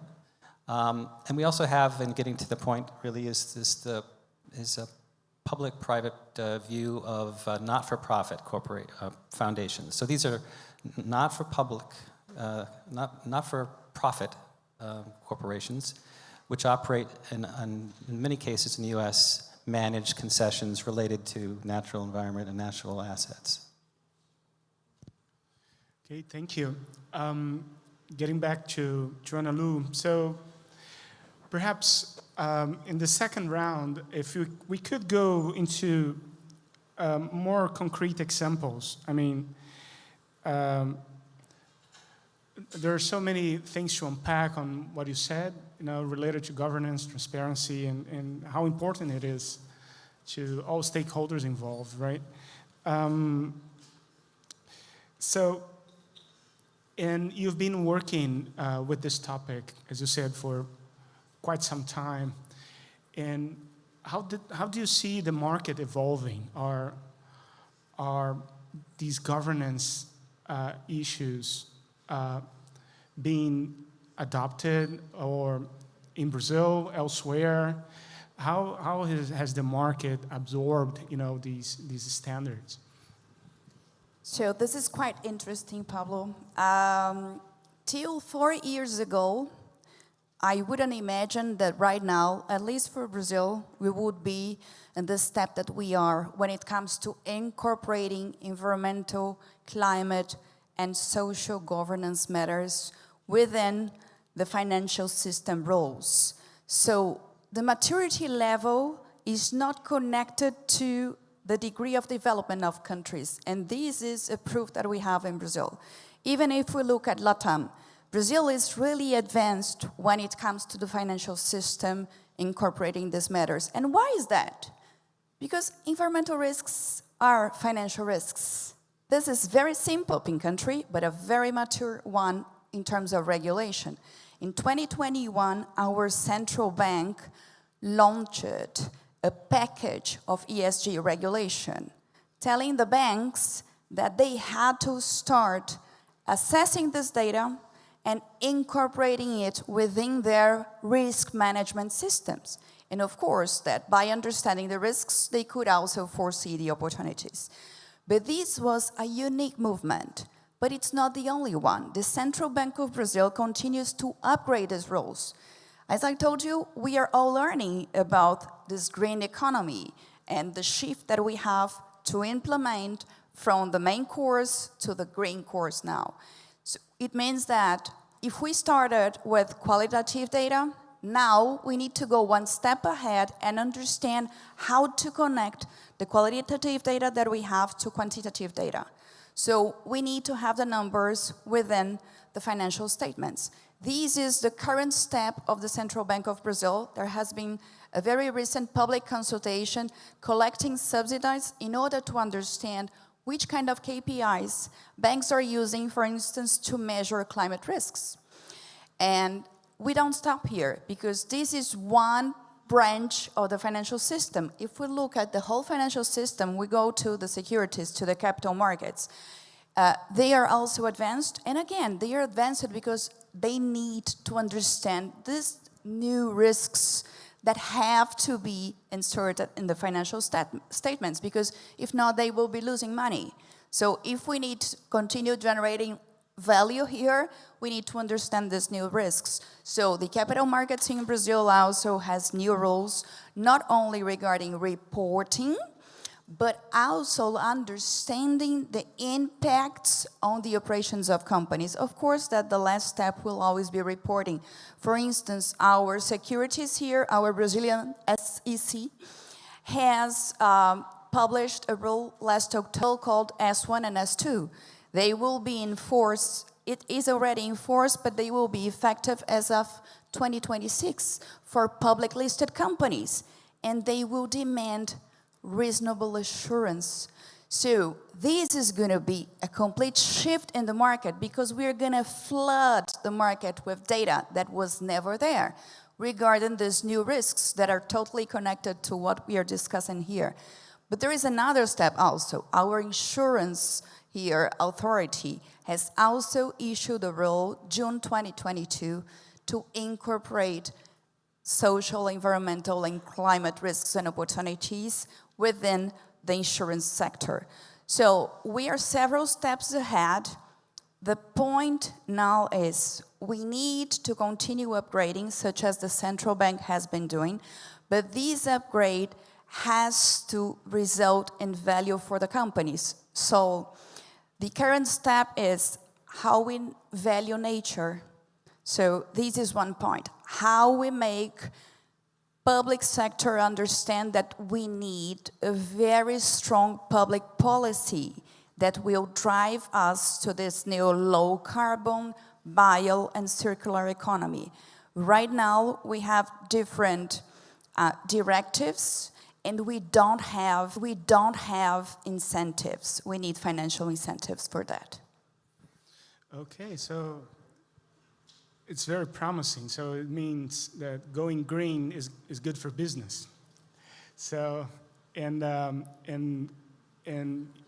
one concept that you mentioned, and I'll take this concept to go for second question to Luciane, which is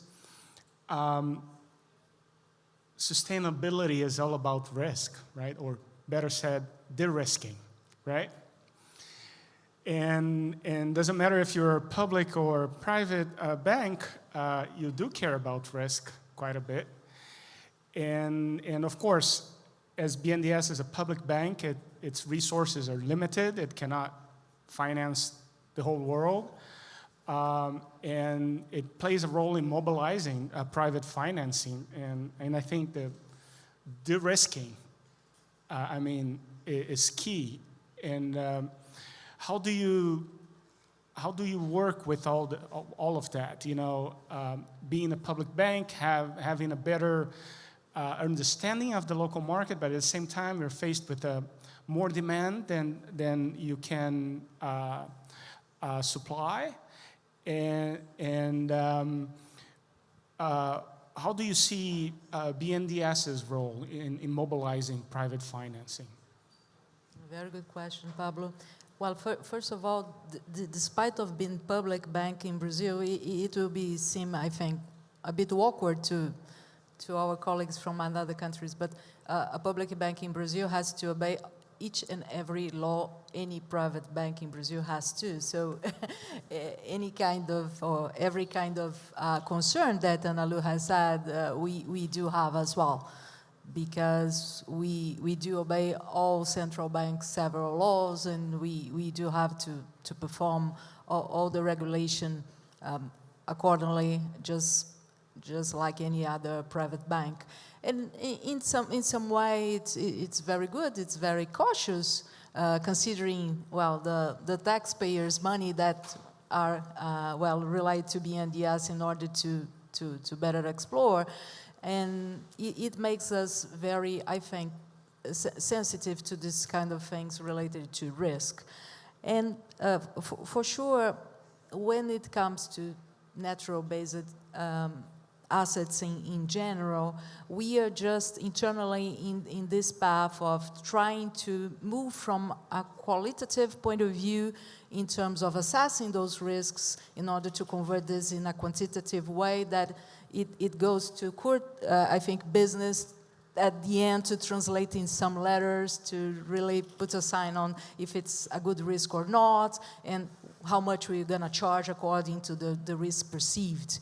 So I think we are along this journey in order to perfection, I think, our internal models and try to rely for sure on well, several institutions that are, I think, ahead of us in this sense, because we do feel that, well, to advocate perfectly or more properly towards to every other stakeholder that we could try to engage in those projects, we do need to have this clear view.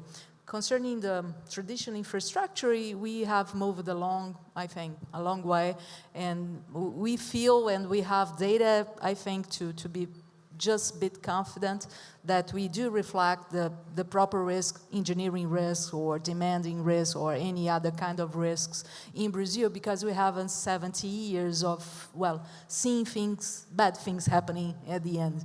But towards those categories of risk, I think we are still learning, and we try to convert this into our internal methodology as well. So that's why I'm pretty curious on Kurt's, I think, studies on that, because everything that could help us to speed this process up would be very helpful.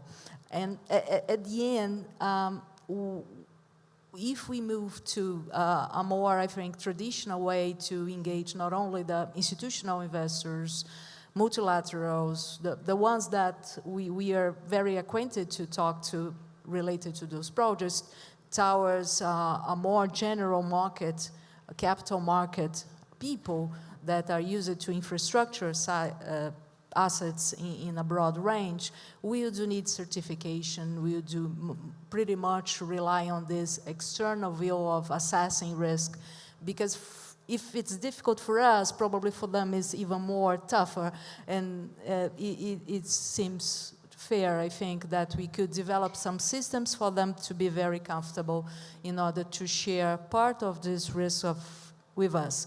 But having said that, we do recognize that those kinds of assets are quite in the beginning of the curve, as I have said before. So it's quite normal that to stimulate those markets, we have to put some incentives in place. We have to be very focused on doing that. We have to assess the results. We have to remove if it doesn't turn out to be good ones that we expected at the beginning, but we should stimulate them. Otherwise, to really go through this very first phase of the project where the risks are higher, it will be difficult for them to engage, and probably lots of these projects that are very highly capital intensive will stay behind since those tools are available, allowing them to engage in. So if we could perform a role in this sense, it's good. It's part of being a national development bank, we feel. Okay. So a lot of data crunching coming, right? More than you might want, I think, yes, is the answer to that. Yeah. I think it's a good lead to you, Kurt. I mean, when we were preparing for the discussion, the thing that caught our eyes was a report by S&P on the botanical gardens, which is in New York City. You know, so it's a park, but it's an urban park. It is publicly managed, but privately financed to a great extent, right? And S&P did an assessment from a credit risk point of view that relates very much to what Luciane was saying, you know. And perhaps, Kurt, you can walk us through, you know, what are the key elements and elaborate a little bit more on that. Sure, yeah, I was listening with great interest about this beautiful setting that we're in today, trying to assess its credit quality. But to do that, I would need to know how much people pay to get in. I think I'll find out tomorrow when I come here on my own. Yeah, so I mentioned that many natural assets in the U.S. have a nexus to public financing. We have this model in our capital markets, which is very deep. I think we have credit ratings on maybe 25,000 local or regional governments across the U.S., and that's not even the whole universe. There's a whole universe of unrated local governments and enterprises, but we have ratings on about 20 to 25,000 of them. So it's a big universe. But in the not-for-profit space, these are public agencies that don't turn a profit as defined by they don't return to shareholders any return. They keep their earnings and they reinvest in the asset. And so among that universe of not-for-profit foundations are different types. So there are some that are kind of the Ford Foundation, the Rockefeller Foundation. So there are some that are just wealthy endowments with billions of dollars in assets. So those are evaluated a bit differently because of their rich endowment. So we basically look at their investments to see how well they're performing. And surprisingly enough, they do very well. I guess that's how they got to be Ford and Rockefeller in the first place. They knew how to manage money. And but beyond that type of foundation, there are cultural foundations. So that's what the New York Botanical Garden is. It's a cultural foundation. It's an attraction much like this one in a very different way. It dates back to 1891, and it was founded basically to do three things. One is to kind of preserve a part of New York City in a kind of very natural way. Another goal is to educate and to provide recreation for the people of New York. And thirdly, it's really to add some research to the many work they do there related to botanical gardens. So, but much like other foundations in the U.S., there is a need occasionally to return to the capital markets or to visit the capital markets in the first place to fund different parts of their operations or to make investments in their assets. So we evaluate them on that basis. They are not a corporation. We don't have to look at shareholder returns or type of analysis related to corporate finance, but rather we look at four things. We look at their demand. How are they financing their day-to-day operations through tickets, through concessions, through other types of income-producing activities. We look at their management. You know, how well are they structured? These foundations tend to have very large boards. Sometimes as many as 40 to 50 people sit on their boards. If you manage trying to prepare a board meeting packet for 50 people, it's a little insane. But they do that mostly to be able to tap on the shoulder of the board member for a contribution or a donation. These board members tend to be people with resources that would entail them to make a donation of a sizable amount. We also tend to look at their finances, obviously. How well are they performing? What's their income and expense looks like? How are they managing risks on a day-to-day basis? And then finally, we look at the capital structure. What does their debt metrics look like? How are they investing in their asset? Do they have deferred maintenance? How do they plan to address those over time? And ultimately, what are their long-term capital plans? So it's a very holistic analysis that is common across anything we rate. We look at those kind of same features, but for these type of foundations that tend to rely on operations, visitors, demand analysis, competitive analysis, what are their competing facilities like, is really the key to that analysis. Because without that demand, as we saw during the pandemic, many of these foundations had real issues. And if it were not for the type of support that they received from the federal government during the pandemic, many of them probably would have been unable to meet their obligations. So that was a kind of a life preserver thrown for these organizations during the pandemic. So, I mean, aside from equity considerations, right, the shareholder returns, everything else sounds pretty much applicable to any of the assets we discussed in the previous panel, right? That those are the key issues, 4 issues you listed that should be looked into, right? And in the case of this very park, people will be looking at how many visitors are coming in, right? And how easy it is to get here, how happy visitors are, because this will have a bearing on demand and on revenues, and as a consequence, and the capacity to repay any debt that the park raises. So, and I think we'll be hearing a lot more about, this over the coming years. And for this last and final round, I would like to give a chance of our fellow panelists to ask questions to each other. So, Analu, do you have a question to either one of them? I have one for Luciene here. Okay. How? In terms of de-risking, so we are talking here about innovation. These are new projects. Most of them are not grounded in regulation. Again, turning to carbon market in Brazil.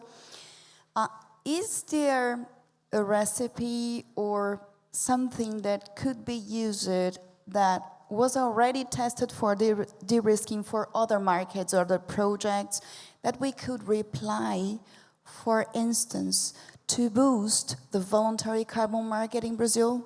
Because right now we are on a standstill.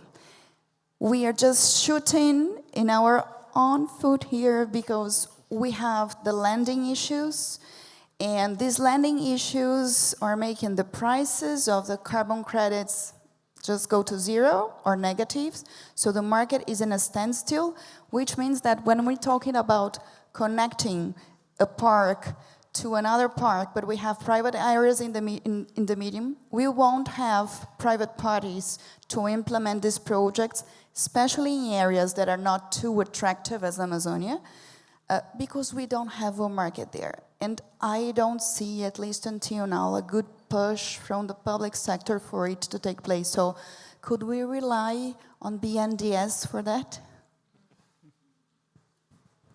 Yeah, I'm not sure if we need a partner to rely on, but to an institutional mechanism. Probably we are looking for an institutional mechanism well established and tested in some cases in order to give confidence to us, in order to make it possible to use in other cases. Probably it's much more than this. I think in the question that you posed, Anna, I think we are still testing things. For sure, it's very legitimate to expect that the public sector would be the one who provides some kind of solution, because we do manage patient funds, and, well, we are more than connected to different angles of the benefits that comes from this kind of deployment of these assets. So for sure we need to do this step ahead, but it could be just in a voluntary way, in saying that, well, we will test this in this case, and then just raising, I think, that for the others who are waiting for the same solution to be in place, that the same mechanism will apply. So I think we do need to be very careful in order to test something that could be replicated, at least in the similar, I think, problems. For sure, we will have a wide range of problems, the ones that are more difficult, the ones that we could really assess at this moment. And we are just trying to perform a role, for sure, but we couldn't really substitute the ones who elaborate public, I think, policies, the one who really are able to assess the laws and pass the bills. So there are lots of people to be convinced in order to put this in place. But for sure, from the funds, just not to avoid the question at the very end, at least, just to see that from the funds that we manage, we are trying to reformulate them a bit, to make the risk appetite of those funds a little bit higher than it used to be at the very beginning, because I think we have some cases that we could test. And I'm referring to Amazon Fund. There are lots of stakeholders to be convinced to do that, but we feel that just dealing with this kind of assets, I think we do have a good pitch to do that. And maybe if it comes true for Amazon assets, maybe we could replicate to the others, and we try to, well, it's a good try. We try to do that. Okay, so we have only 4 more minutes. I'll give you a chance for you too. Or do you have a question to each other? Kurt, Sure. Luciani? Yeah. I mean, if we can try to wrap it up in like 2 to 4 minutes. No, for sure. Just taking advantage from this question to raise on a topic that I think I haven't raised it before, which is we are expecting an approach from the private investors towards this kind of asset that for our reality in Brazil is quite challenging, saying that sometimes we don't have even a business plan. So it's difficult to try to run a cash flow analysis and to perform a traditional analysis when we are dealing with sometimes poorly structured groups. And we do feel that we do, I think, implement some measures one step behind in order to allow them to be more preparing to do that. I'm not sure, Kurt, if from your experience in dealing with this kind of initial, I think, business in the world, not only in nature-based solutions, if you could give us, well, a clue, and how could be I think, the relevant issues for us to consider dealing with this kind of unexperienced groups related to this kind of assets? Yeah, and I think that's a very good question, and one we get very, very frequently. And I think with emerging markets and emerging structures, there's often a tendency to focus on just those particular risks. And with any structure, the way to de-risk it is to diversify. And so the ability to maybe bundle and pull together different type of projects, different type of investments in a way that's such that any one of them experiences a problem, it has the ability to look to another investment to provide the surety that we look to for the cash flows. And so structured finance kind of has a bad name, I think, in a lot of places, but really has a great application, not only in corporate finance, structured finance, but as well in the public sector. We read all sorts of small communities with water systems and sewer systems that on their own would be not very good. But we pulled them together in a large pool and evaluate them in that basis, and it really allows those structures to be evaluated and given a much higher rating because the risk has been diversified across the pool. Okay, so now we can open for questions from the audience, up to 3. The gentleman over there.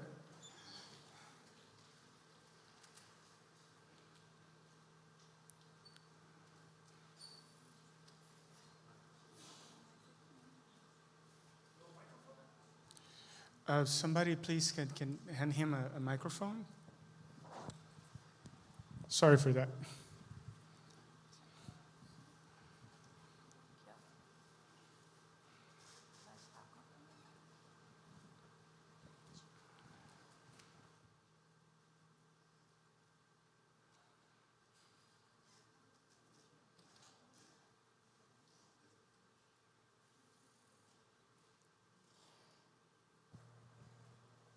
Yes, hello everyone. My name is Vadim Tarkin. I'm from the Russian Federation State Development Corporation, which is the development institution, national development bank like BNDES. I also represent Ministry of Finance of the Russian Federation. So you touch upon the hot topics, and I actually have small questions, brief questions to each one of you. For Luciana, as a colleague from the development institution, I have a question. Do you see that there is a room for strengthening and developing relations between natural allies, which are public development banks, national development banks, and multilateral development banks? Because I see that we have a lot in common, but we don't have a lot of forums where we may cooperate and prepare projects together. So for Ana Lucia, I have a question. You referred to IFRS S1, S2 standard, but there are other global reporting frameworks, and they are not interoperable. So when we will have a lot of data in the market, that data won't be coherent. And basically, it will create an ambiguity which may be bad for the investors in their decisions. So what do you think about it? And for Kurt, well, we know that ESG ranking and rating systems actually may cause the similar ambiguity when, for instance, digital company being a AAA according to ESG rating, because naturally the style of business is more close to sustainability, while a fossil company will be rated as, well, will have a low rating. And it's not, let's say, just or equal to assess these companies in the same way, but having a one approach, it does not work. So one size doesn't fit all. And ESG ranking and rating systems are not regulated in the same hard way as the credit rating systems. And the regulation is not in place, it is only just being developed. So these three brief questions, thank you for very important and hot topics you have discussed. Thank you for your question. So I want to take first in the order he asked. Luciani, yes? For sure, I see lots of room for cooperation, maybe focusing two angles. First of all, I think probably the national banks and multilaterals have got a wide range of projects in terms of experience, in terms of things that goes well and things that really don't perform very well in each and every reality they operate. So have this knowledge sharing is always very helpful. But put this in a more concrete way, if find out a wide range of investors coming from different places is a problem, and for Brazilian scene is a problem, probably we're gonna need the partnership with national banks and multilaterals to find them elsewhere, not only in Brazil. And most of infrastructure in Brazil is still relying on national arms. It's some kind constrains us in terms of the path that we could evolve. So we see this kind of partnership in these two ways, in a more conceptual and knowledge learning things from each and every part, and in a more concrete way to help to ourselves to find new investors for our problems.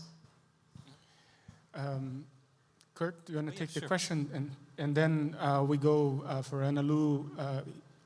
Her question was about reporting standards. So. Yes, thank you for that question. I think we agree that really there's no one-size-fits-all when it comes to assessing ESG, in which we look at it in two different ways.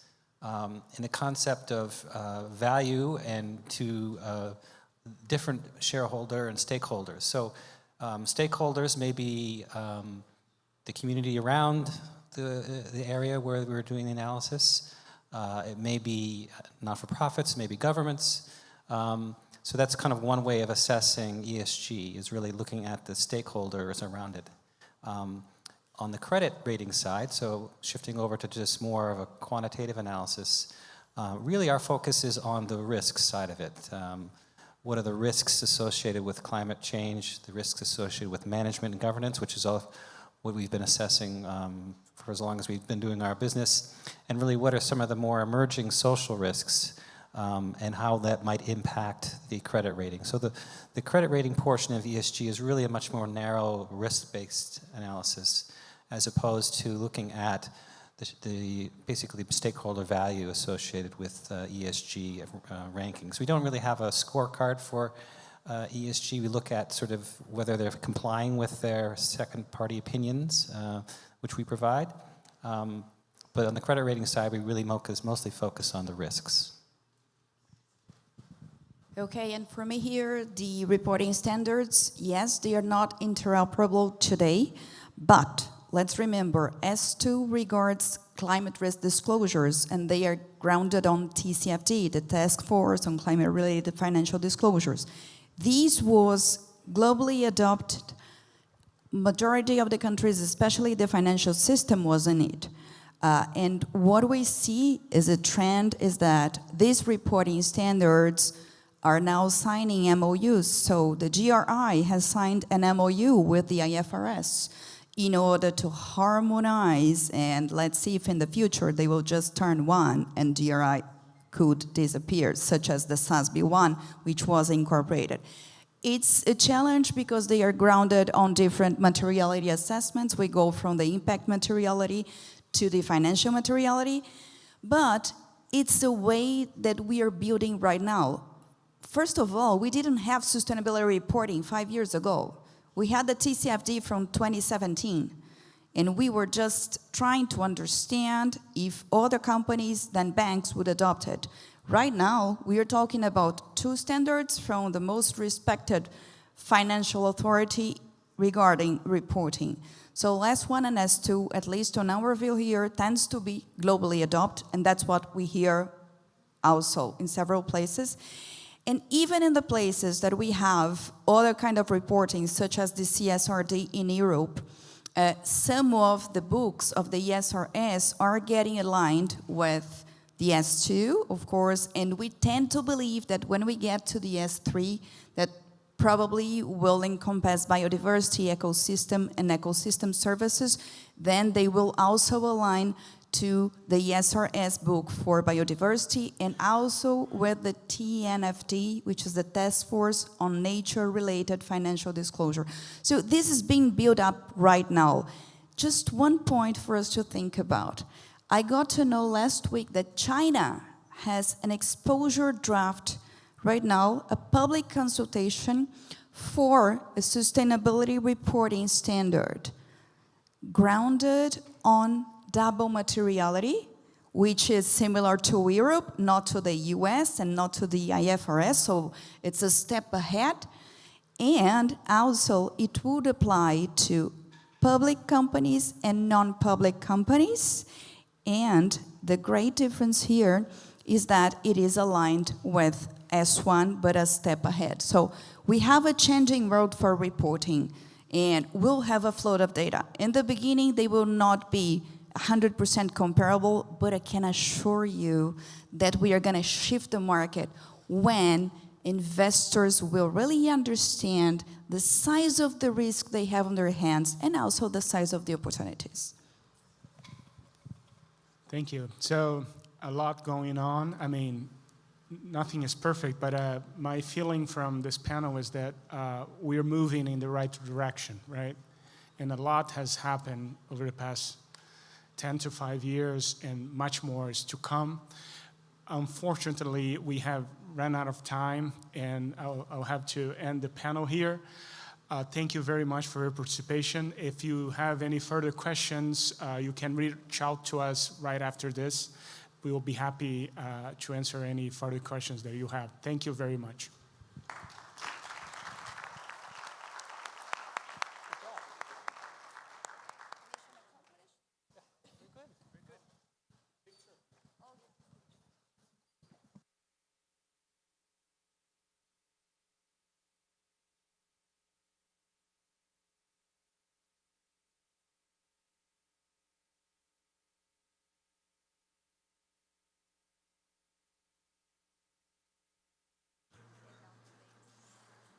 Oi. So, thank you, Pablo, Luciane, Anna, and Kurt, for your interesting contribution to the IWG. I know you're all looking forward for the rest of our program, so I'll be brief. I'll try to be brief. But I need to take a few minutes to wrap up the discussions we had here today. As we saw, our opening panel provided a view of the models for managing natural infrastructure, with a particular focus on attracting private capital. And the second panel shed light on the critical role of private capital in financing the development and management of natural infrastructures. So once again, on behalf of the Brazilian presidency, I would like to thank the moderators, speakers, and the audience who joined us today, both in person and virtually, for the deep and very interesting workshop we had. I'm sure that the IWG members will benefit from the panels, and I'd like to emphasize the importance of bringing the G20 closer to society and engaging discussions that will help us pave the way toward a more just and sustainable planet. So as we conclude, I'd like to invite you all for our reception, which will be held at the restaurant of Iguaçu National Park, Porto Canoas restaurant, as the CEO here mentioned. Buses parked outside will take you to the restaurant. From there, you have the opportunity to admire the scenic beauty of this park. Guests can take the same buses to the restaurant or enjoy a pleasant walk to the reception place, which will be the restaurant, as I mentioned, which is closely located to the place where the buses will stop. So, in summary, the buses will leave here, will stop, and do a short walk, 100 meters maybe, to admire the waterfalls, and from there we can either take the buses or walk to the restaurant, which is nearby. So our reception at the restaurant will begin at 6 p.m. and will end at 9 p.m. and buses to the restaurant, to the entrance of the park and to Mabu, our hotel, will be available in 30-minute intervals starting at 7:30 p.m. So thank you all again, and the buses are waiting for you outside, and I hope you enjoy the rest of our program. Thank you.